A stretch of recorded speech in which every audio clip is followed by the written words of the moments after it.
Aaron Hamby, Lieutenant Aaron Hamby, A-A-R-O-N, A-A-Ron, H-A-M-B-Y, Hamby. I am the Force Support Squadron Protocol Officer and the Flight Chief for the Personnel Flight. We're coming down here to do our annual field training here in Savannah at the CRTC site.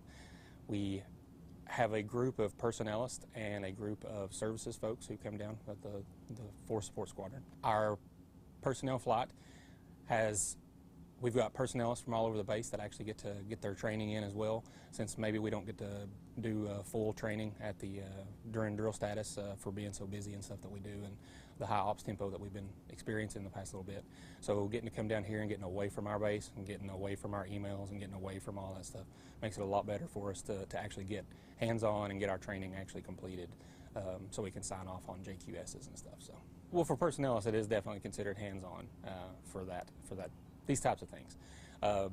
You know, we have to do this training in order to make sure that everybody is capable for contingency operations, to be deployed on contingency operations. And the only way they can do that is to get this types of training. A lot of our DSGs, a lot of our guardsmen would never have this opportunity to get this typically during the weeks or during drill status. So being able to come out here for a full week of giving them hands-on experience with the paperwork and the issues and the accountability types of issues that we deal with makes it a lot better for us in those types of issues. And services, on the other hand, they actually get a lot of their other training. There be forklift training, a lot of their vehicle training, tent setups and things like that, and it's just part of the field, mortuary contingencies and stuff like that. So the personnelists from all over the base, we've got one from security forces here, from maintenance, and I think from throughout the wing, and they get to come here and work with us, our actual force support personnelists, making it a whole lot easier to integrate and to get the same kind of training that our normal personnelists get that are actually in the force support squadrons itself. So it makes it a lot better to integrate all of the personnelists from the base and put them together in one area, away from the base, away from home, and concentrate more on our training. Coming together as a total force support squadron, mixing our services and our personnel, the MPF together, allows us a lot more time to mix and mingle, to build stronger relationships within our total squadron. So we love the fact that our airmen are getting the training that they need, but we also have a good time while we're down here. We try to go out and enjoy Savannah to its extent, but we also do a lot of team building exercises as well through tournaments and stuff like that as well, part of our career field. My name is David Wethington, D-A-V-I-D, last name W-E-T-H-I-N-G-T-O-N. My traditional job is I'm a 134th Services Guardsman. So since this is the first TDY that I've got to go on with Force Support Squadron, it's been really interesting to do parts of my job that I normally don't get to do on a drill weekend. And I get to also spend with my traditional guardsmen and kind of build morale and get to know each other outside of drill. Instead of putting out a meal and not really getting time to spend together, we get time to vehicle training and just grow as a team. So right now we're currently practicing on the 10K all-terrain. Right now we're just practicing moving. For example, we've got tents, currently a temper tent and an Alaskan small shelter tent in there, trying to just move them from place to place without knocking cones over or something like that. Yeah, it's been a really cool experience. A lot of the Force Support Squadron, you've got services and personnel, and so we really don't get to spend a lot of time with personnelists and during a drill weekend.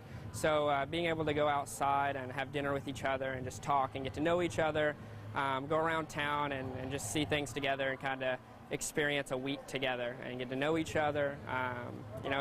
It's really hard. A lot of times we don't know each other's names just because we work in two separate buildings, but this trip has really expanded on that so that we know each other more than just our last name, first name basis and stuff like that.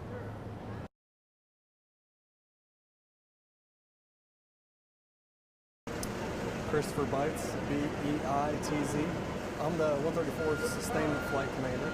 The main purpose of this trip for our squadron is really to get our guys away from the Tyson so that they can concentrate on learning the readiness training and not have the responsibilities of like cooking and lodging and doing all the personnel paperwork for the whole base that they normally have to do with everybody else around. So it's a good time to get them away so they actually concentrate and actually learn their stuff. Well, our airmen are getting ready to transition so that they're all the same AFSC, where before it was separated between sustainment and personnel. Soon they're all going to be doing the same thing. They might be assigned here or assigned there. They're all going to be the same AFSC, and we're all going to have to eventually do the same amount of work. So the people that have come over from the TEC, right now, they're assigned to the TEC, so they're not usually getting their services type trainings done for however many years they're there, 3 or 4 years when they're stationed at the TEC. So this gets them back in their element so that they're not so distanced from it when they come back into it. But like the other units that we have, or the other airmen that we have on the base that do personnel type functions, they are not immersed in everything that the personnelists do all the time. They're kind of in their own little section, right, in another squadron that they don't really see all the stuff that personnel does, but they're still required to do some of those functions. So with them training with the other personnelists out here, they can learn those other functions. So what you always hear about is a family or a team, and this gives us a longer period of time than just the 16 hours that we're together on a drill weekend. So we're here, we're overnight with people, so there's a time to spend your off time with them. That it's not just focused on work and training, that you actually learn about the people that you work with outside of the work element. So it gives you a better opportunity to learn who they really are and how you can help their lives.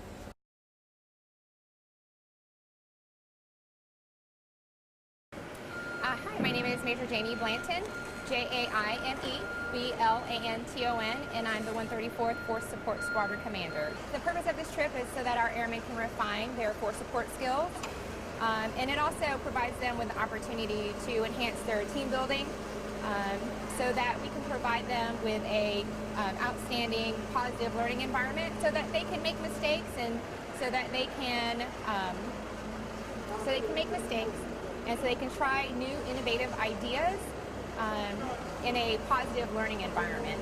It's extremely important to bring sustainment and personnel together to work with one another and to have a really strong team, because although on the surface, services or sustainment and personnel seem like two different worlds, intrinsically or inherently, we are the same. So our job is to provide an increased quality of life for our airmen.